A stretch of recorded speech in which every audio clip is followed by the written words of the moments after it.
నా వయసులో ఉన్న వాళ్ళ చిన్నప్పుడైతే తల్లిదండ్రులతో అనుబంధము, అలాగే సోదర సోదరీమణులతో అనుబంధం, అలాగే బంధువులతో అనుబంధం, పండగలు వస్తే సెలవులు వస్తే వాళ్ళు వీళ్ళకి వీళ్ళు వాళ్ళ ఇళ్ళకి వెళ్ళడాలు ఇవన్నీ జరిగాయి. సరే, ఎడ్యుకేషన్ సిస్టమ్ మారిపోయింది. అలాగే బంధుత్వాలలో ఉమ్మడితనం పోయి వ్యక్తి కుటుంబాలు వచ్చినాయి. వ్యక్తి కుటుంబాలలో కూడా ఎక్కువ మంది పిల్లలు కాకుండా తక్కువ మంది పిల్లలు వచ్చారు. ఈ మొత్తం ఇంపాక్ట్ ఒక ఎత్తు అయితే, ఆర్థిక పరిస్థితులు మారిపోవడం ఇంపాక్ట్ కూడా కావచ్చు.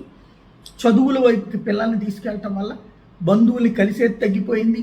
వాస్తవంగా మా వయసులో ఉన్నప్పుడైతే, అంటే మా నాన్నలు మా తాతల వయసులో అయితే కనుక తాతకి ఉన్నటువంటి అన్నతమ్ముల పిల్లలు వాళ్ళ అన్నతమ్ముల పిల్లలు, అంటే వాళ్ళ పెద్దమ్మ వాళ్ళ చిన్నమ్మ ఇట్లాంటి వాళ్ళ పిల్లలు అందరి పేర్లు, వాళ్ళ పిల్లల పేర్లు, వాళ్ళ మనవాళ్ళ పేర్లు కూడా తెలుసు. మా నాన్నలదే సమయానికి వచ్చేటప్పటికి అంతవరకు బెటర్, మా టైంకి వచ్చేటప్పటికి చాలా వరకు కొంతవరకు బెటర్. ఇప్పుడైతే కనుక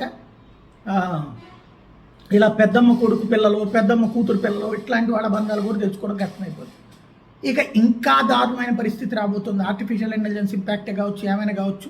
యూట్యూబ్ కోఫౌండర్ తాజాగా మాట్లాడుతున్న మాట ఏంటంటే, 2026 ఈ ఏడాది మానవ సంబంధాల, అర్థవంతమైన మానవ సంబంధాలకి చివరి సంవత్సరం అని ప్రకటించి సంచలనం సృష్టించారు. Last year humans do meaningful work, నిర్మాణాత్మకమైన బాధ్యతాయుత తత్వంతో వ్యవహరించేటటువంటి దానికి చిట్ట చివరి సంవత్సరం అన్నటువంటి ప్రకటించడం సంచలనం సృష్టిస్తోంది.